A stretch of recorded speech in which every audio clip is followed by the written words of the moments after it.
Sandringham is a suburb in Melbourne, Victoria, Australia, 16 kilometres southeast of Melbourne's central business district, located within the City of Bayside local government area.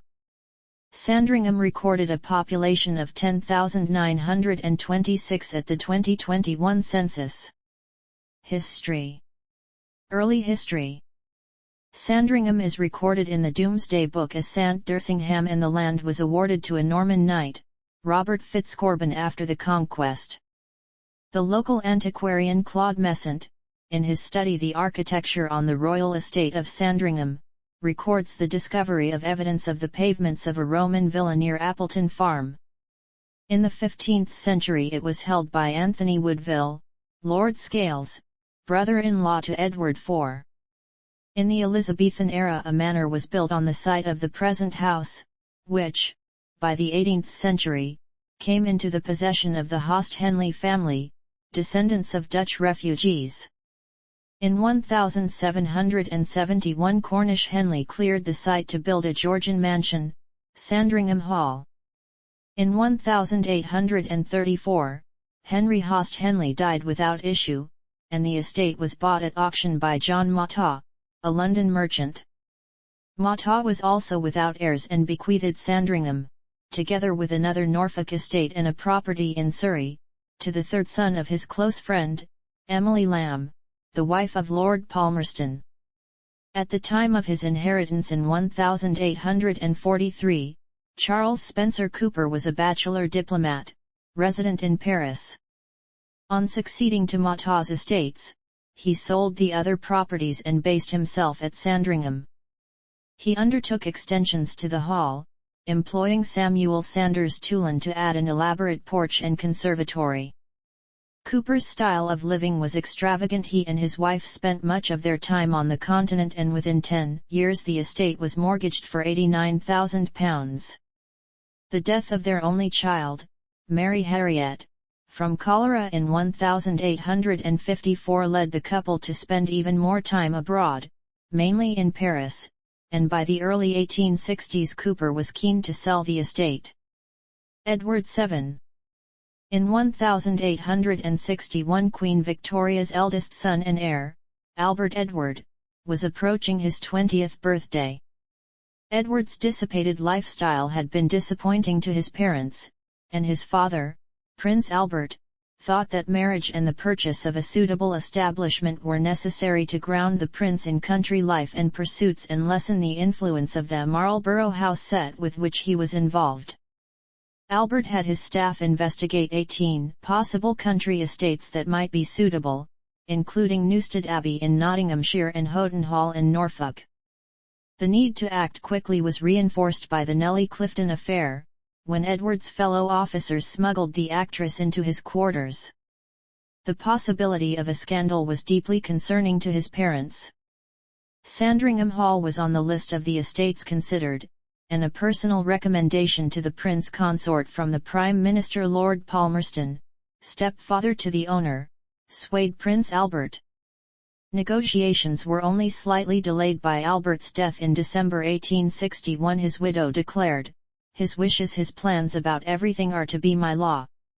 Edward visited in February 1862, and a sale was agreed for the house and just under 8,000 acres of land, which was finalized that October.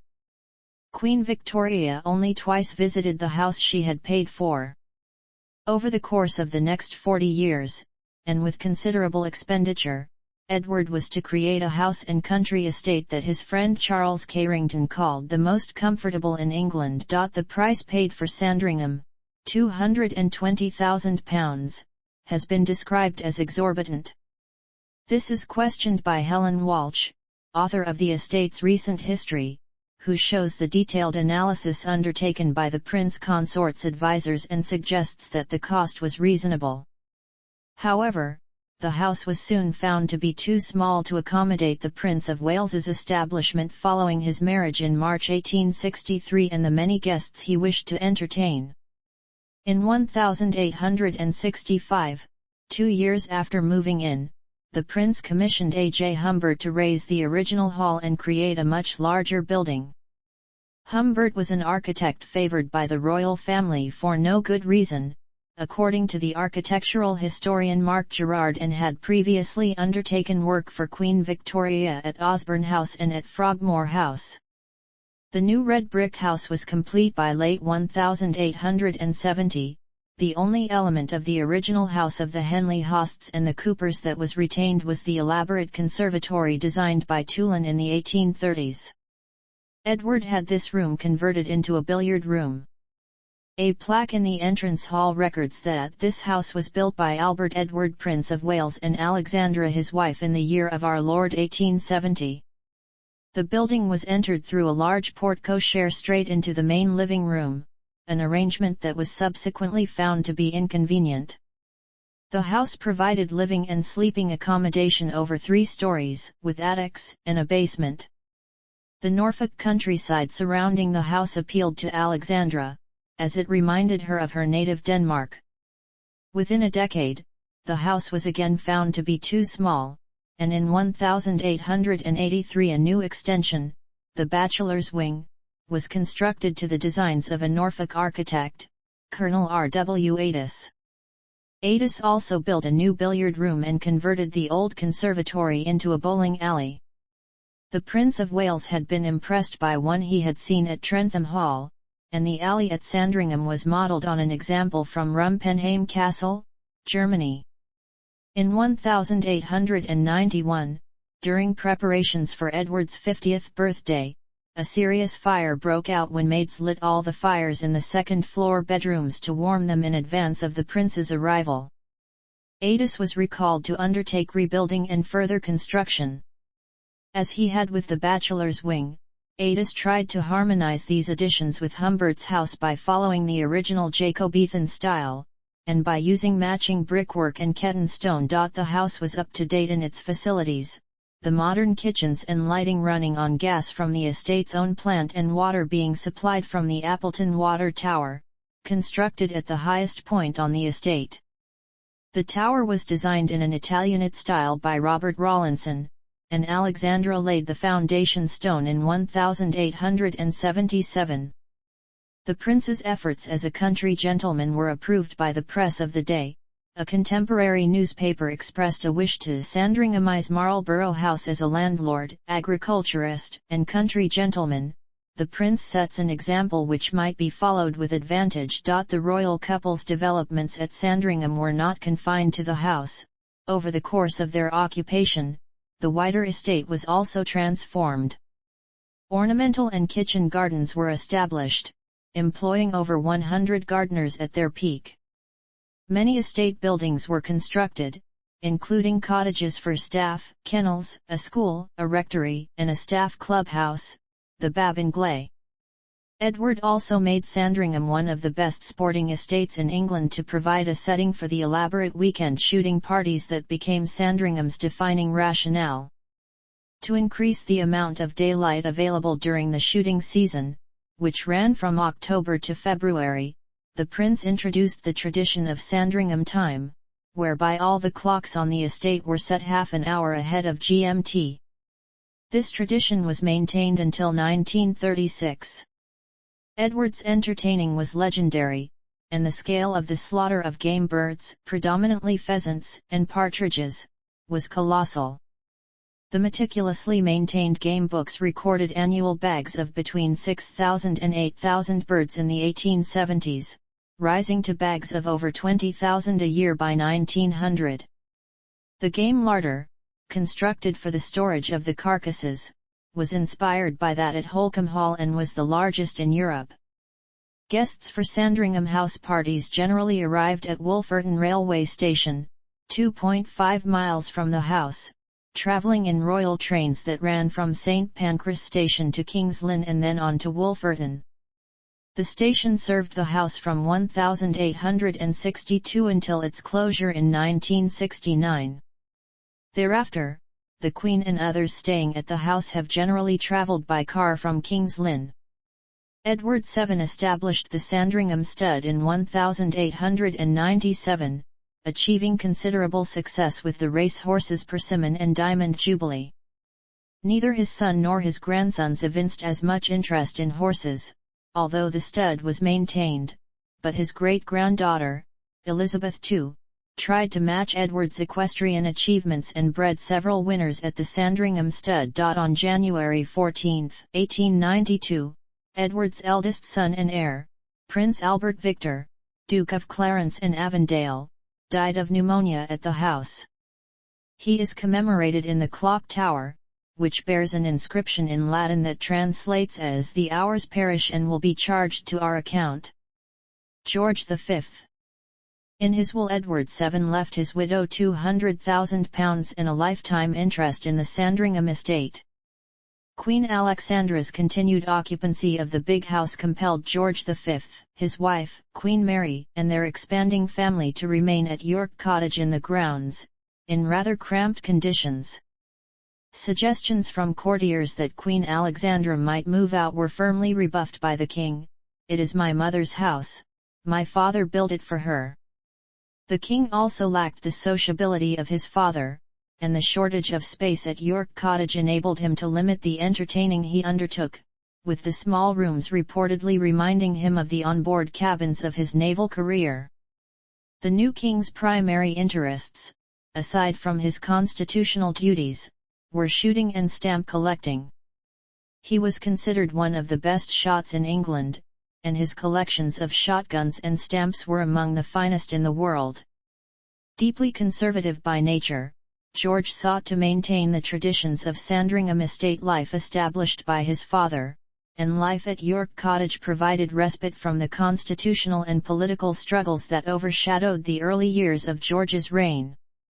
Even greater upheaval was occasioned by the outbreak of the First World War, a dynastic struggle that involved many of his relatives, including the German Kaiser and the Russian Emperor, both of whom had previously been guests at Sandringham. The estate and village of Sandringham suffered a major loss when all but 2 members of the King's Own Sandringham Company, a territorial unit of the 5th Battalion of the Royal Norfolk Regiment, were killed at Suvla Bay during the Gallipoli campaign. The story of the battalion was the subject of a BBC drama, All the King's Men. A memorial to the dead was raised on the estate. The names of those killed in the Second World War were added subsequently. Following Queen Alexandra's death at Sandringham on November 20, 1925, the king and his family moved to the main house. In 1932, George V gave the first of the royal Christmas messages from a studio erected at Sandringham. The speech, written by Rudyard Kipling, began, "I speak now from my home and from my heart to you all." George V died in his bedroom at Sandringham at 11:55 p.m. on January 20, 1936, his death hastened by injections of morphine and cocaine, to maintain the king's dignity and to enable the announcement of his death to be made in the following day's Times. The king's body was moved to St. Mary Magdalene's Church, a scene described by the late king's assistant private secretary, Tommy Lascelles. Next evening we took him over to the little church at the end of the garden. We saw the Lych gate brilliantly lit. The guardsmen slung the coffin on their shoulders and laid it before the altar. After a brief service, we left it, to be watched over by the men of the Sandringham estate. 2 days later, George's body was transported by train from Wolverton to London, and to its lying in state at Westminster Hall. Edward VIII. On the night of his father's death, Edward VIII summarily ordered that the clocks at Sandringham be returned to Greenwich Mean Time, ending the tradition of Sandringham time begun by his grandfather over 50 years earlier. Edward had rarely enjoyed his visits to Sandringham, either in his father's time or that of his grandfather. He described a typical dinner at the house in a letter to his then mistress Freda Dudley Ward, dated December 26, 1919, "It's too dull and boring for words. Christ, how any human beings can ever have got themselves into this pompous, secluded and monotonous groove I just can't imagine." In another letter, evenings at the big house Edward stayed at York Cottage with his father were recorded as sordidly dull and boring. His antipathy to the house was unlikely to have been lessened by his late father's will, which was read to the family in the saloon at the house. His brothers were each left £750,000 while Edward was bequeathed no monetary assets beyond the revenues from the Duchy of Cornwall. A codicil also prevented him from selling the late king's personal possessions. Lascelles described the inheritance as the kingship without the cash. Edward's concerns regarding his income led him immediately to focus on the expense associated with running his late father's private homes. Sandringham he described as a voracious white elephant, and he asked his brother, the Duke of York, to undertake a review of the management of the estate, which had been costing his father £50,000 annually in subsidies at the time of his death. The review recommended significant retrenchments, and its partial implementation caused considerable resentment among the dismissed staff. Edward spent a single night of his reign at the house, bringing Wallace Simpson for a shooting party in October 1936. The party was interrupted by a request to meet with Prime Minister Stanley Baldwin, and having arrived on a Sunday, the king returned to Fort Belvedere the next day. He never returned to Sandringham, and, his attention diverted by the impending crisis arising from his attachment to Simpson, within 2 months of his only visit to the house as king, he had abdicated. On his abdication, as Sandringham and Balmoral Castle were the private property of the monarch, it was necessary for King George VI to purchase both properties.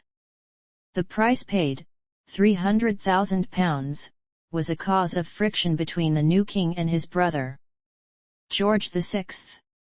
George VI had been born at Sandringham on December 14, 1895. A keen follower of country pursuits, he was as devoted to the estate as his father, writing to his mother, Queen Mary, "I have always been so happy here." The deep retrenchment he had proposed when commissioned by his brother to review the estate was not enacted, but economies were still made. His mother was at church at Sandringham on Sunday, September 3, 1939, when the outbreak of the Second World War was declared. The house was shut up during the war, but occasional visits were made to the estate, with the family staying at outlying cottages. After the war the king made improvements to the gardens surrounding the house but, as traditionalist as his father, he made few other changes. December 1945 saw the first celebration of Christmas at the house since 1938. Lady Airlie recorded her impressions at dinner. "I sat next to the king. His face was tired and strained and he ate practically nothing. Looking at him I felt the cold fear of the probability of another short reign. George was a heavy smoker throughout his life and had an operation to remove part of his lung in September 1951. He was never fully well again and died at Sandringham during the early morning of February 6, 1952. He had gone out after hares on February 5, shooting conspicuously well, and had planned the next day's shoot before retiring at 10:30 p.m. He was discovered at 7:30 a.m. in his bedroom by his valet, having died of a coronary thrombosis at the age of 56. His body was placed in the Church of St. Mary Magdalene, before being taken to Wolferton Station and transported by train to London, to lie in state at Westminster Hall. Elizabeth II. As with her predecessors, the house remained one of the two homes owned by the sovereign in her private capacity, rather than as head of state, the other being Balmoral Castle. Following King George VI's death, Queen Elizabeth II's custom was to spend the anniversary of that and of her own accession privately with her family at Sandringham House, and, more recently, to use it as her official base from Christmas until February. In celebrating Christmas at Sandringham, the Queen followed the tradition of her last three predecessors, whereas her great-great-grandmother, Queen Victoria, held her celebrations at Windsor Castle. The taxation arrangements of the monarch meant that no inheritance tax was paid on the Sandringham or Balmoral estates when they passed to the Queen, at a time when it was having a deleterious effect on other country estates. On her accession, the Queen asked her husband, the Duke of Edinburgh, to take on the responsibility for the management of the estate. The Duke worked to move towards self-sufficiency, generating additional income streams, taking more of the land in hand, and amalgamating many of the smaller tenant farms. In January 1957 the Queen received the resignation of the Prime Minister Anthony Eden at the House. Eden's wife, Clarissa, recorded the event in her diary. January 8 Anthony has to go through a cabinet and listening to Harold prosing for half an hour. Then by train to Sandringham. Many photographers. We arrive into the hall where everyone is looking at the television. At the end of that year, the Queen made her first televised Christmas broadcast from Sandringham. In the 1960s, plans were initiated to demolish the house and replace it with a modern residence by David Roberts, an architect who worked mainly at the University of Cambridge. The plans were not taken forward, but modernization of the interior of the house and the removal of a range of ancillary buildings were carried out by Hugh Casson, who also decorated the royal yacht, Britannia. In 1977, for her Silver Jubilee, the Queen opened the house to the public. Sandringham continued to operate as a sporting estate. Pheasants and partridge are no longer reared for this purpose, and Sandringham is now one of the few wild shoots in England. Along with her equestrian interest in the Sandringham stud, where she bred several winning horses, the Queen developed a successful gun dog breeding program at Sandringham. Following the tradition of a kennels at Sandringham established by her great-grandfather, when Queen Alexandra kept over 100 dogs on the estate, the Queen preferred black Labrador retrievers, over the yellow type favoured by her father, and the terriers bred by her earlier predecessors. From his retirement from official duties in August 2017 until his death in April 2021, the Duke of Edinburgh spent much of his time at Wood Farm, a large farmhouse on the Sandringham estate used by the Duke and the Queen when not hosting guests at the main house. In February 2022 the Queen celebrated the 70th anniversary of her accession at Sandringham. The Queen made her last visit to Sandringham in early July 2022, for 5 days after completing her Platinum Jubilee celebrations. Architecture and description. The house is mainly constructed of red brick with limestone dressings. Norfolk carstone is also prevalent, particularly in Adis's additions. The tiled roof contains 9 separate clusters of chimney stacks. The style is Jacobean, with inspiration drawn principally from nearby Blackling Hall. Construction was undertaken by Goggs Brothers of Swaffham. The principal rooms of the house are the saloon, the drawing room, the dining room and the ballroom, together with rooms devoted to sports, such as the gun room, or leisure, such as the bowling alley, now a library, and the billiard room. The walls of the corridors connecting the principal rooms display a collection of Oriental and Indian arms and armour, gathered by Edward VII on his tour of the East in 1875–1876. Decoration of the house and the provision of furniture and fittings was undertaken by Holland & Sons in the 1870 rebuilding. Saloon. The largest room in the house, the saloon is used as the main reception room. The arrangement of entry under the porte-cochere direct into the saloon proved problematic, with no anteroom in which guests could remove their hats and coats. Jenkins describes the decorative style, here and elsewhere in the house, as Osbert Lancaster's Curzon Street Baroque. The room contains portraits of Queen Victoria and Prince Albert by their favourite artist Franz Xaver Winterhalter. The saloon functioned as a venue for dances, until the construction of the new ballroom by Adis, and has a minstrel's gallery to accommodate musicians. The room contains a weighing machine. Edward VII was in the habit of requiring his guests to be weighed on their arrival, and again on their departure, to establish that his lavish hospitality had caused them to put on weight. Drawing room. The drawing room is described by Jenkins as the nearest Sandringham gets to pomp. On one of her 2 visits to the house, Victoria recorded in her journal that, after dinner, the party adjourned to the very long and handsome drawing room with painted ceiling and 2 fireplaces. The room contains portraits of Queen Alexandra and her daughters, Princess Louise, Princess Victoria, and Princess Maud of Wales, by Edward Hughes. White marble statues complete what has been described as a tour de force of fashionable late Victorian decoration. Ballroom. The ballroom was added by Addis in 1884, to overcome the inconvenience of having only the saloon as the major room for entertaining.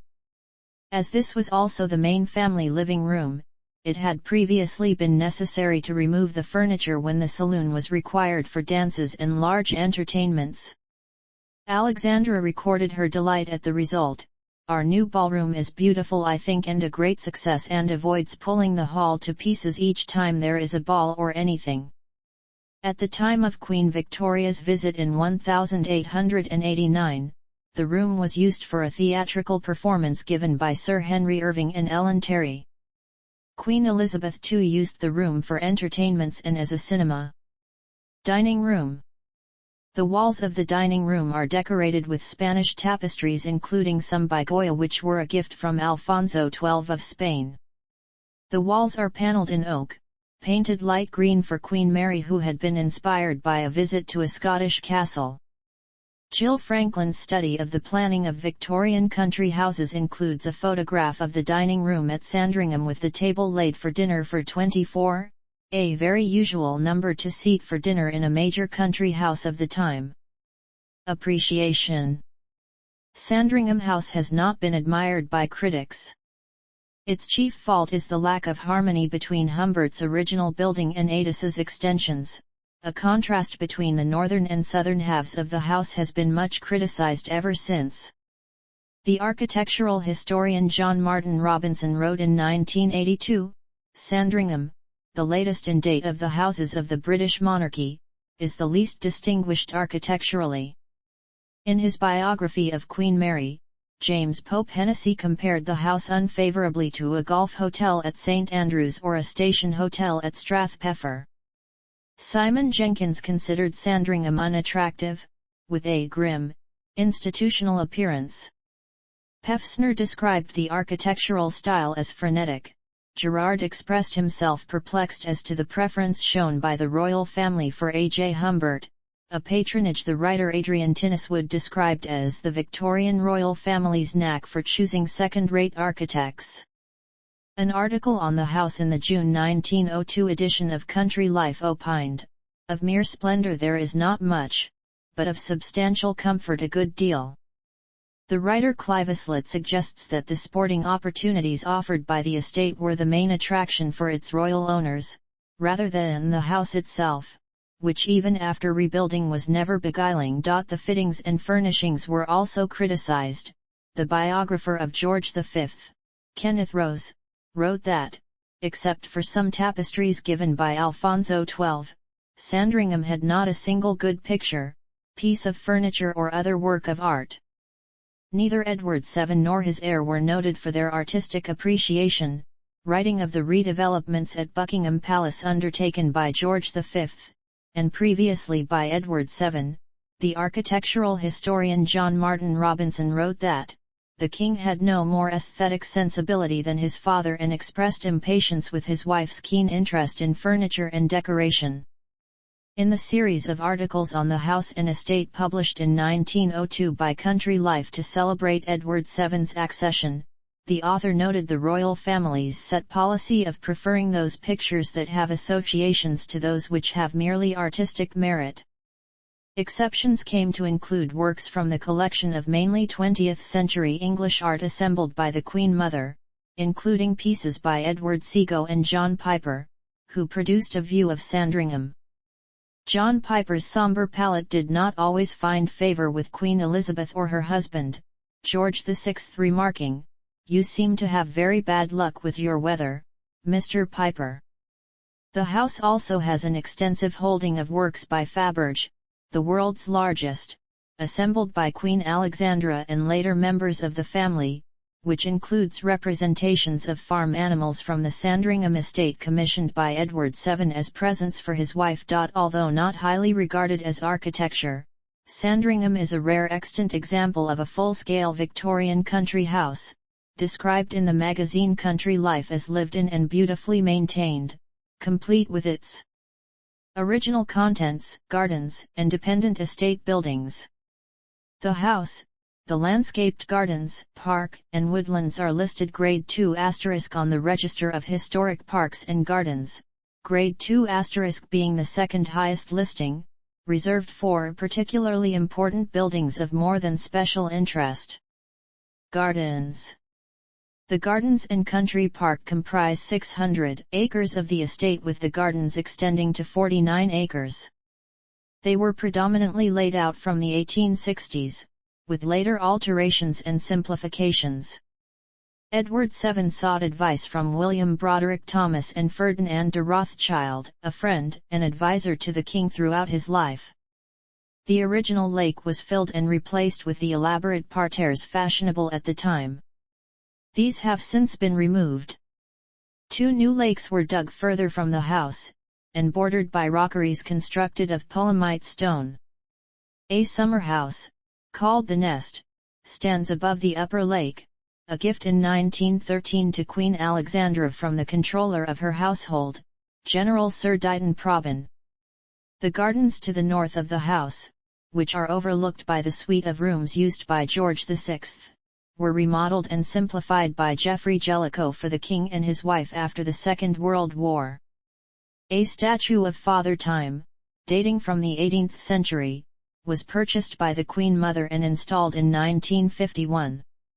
Further areas of the gardens were remodeled by Sir Eric Saville in the 1960s for Queen Elizabeth and Prince Philip.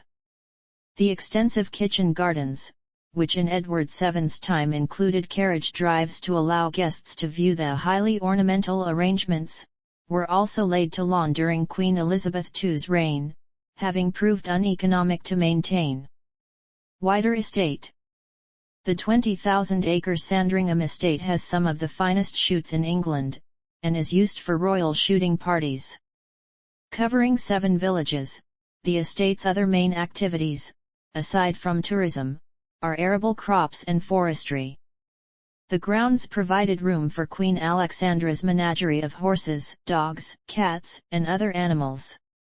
In 1886 a racing pigeon loft was constructed for birds given to the Duke of York by King Leopold II of Belgium, and 1 or more lofts for pigeons have been maintained ever since.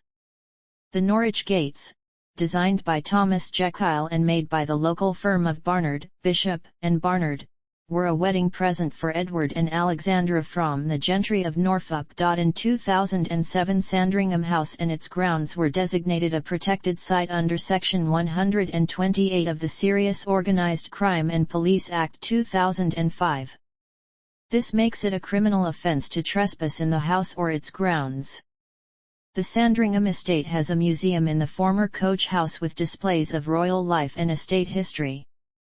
The museum also houses an extensive collection of royal motor vehicles, including a 1900 Daimler owned by Edward VII and a 1939 Merryweather & Sons fire engine, made for the Sandringham Fire Brigade, which was founded in 1865 and operated independently on the estate until 1968. The coach house stables and garaging were designed by A. J. Humbert at the same time as his construction of the main house. The estate contains several houses with close links to the royal family. Anmer Hall. Anmer Hall is a Georgian house on the grounds, purchased by the Prince of Wales in 1896. Formerly occupied by the Duke of Kent, it is now the country home of the Prince and Princess of Wales. Appleton House. When Prince Karl of Denmark and Princess Maud were married in July 1896, Appleton House was a wedding gift to them from the bride's parents, the Prince and Princess of Wales. Queen Maud became fond of Appleton. Our little house is a perfect paradise, and their son, Prince Alexander, was born at the house in 1903. After Queen Maud died in 1938, King Haakon returned the property. The last inhabitants were King George VI and Queen Elizabeth, who stayed there during a visit to Norfolk during World War II, when Sandringham was closed. Lascelles considered it an ugly villa, but not uncomfortable. The house was demolished in 1984. Park House. Constructed by Edward VII, Park House has been owned by the royal family for many years. The birthplace of Diana, Princess of Wales, when the house was let to her father, it is now a hotel managed by the Leonard Cheshire Charity. In 2019, the charity developed plans for a £2.3 million refurbishment program, which were put on hold due to the 2020 COVID-19 pandemic. The charity has since decided to discontinue the redevelopment and work with the Sandringham estate to exit the lease. Wood Farm. Wood Farm has been part of the Sandringham estate since the time of Edward VII. In the early 20th century, it was home to Prince John, the youngest of George V and Queen Mary's 6 children. Born in 1905, the prince was epileptic, and spent much of his life in relative seclusion at Sandringham. He died at Wood Farm, his home for the last 2 years of his life, on January 18, 1919. Prince Philip, Duke of Edinburgh, lived at Wood Farm following his retirement from royal duties. York Cottage.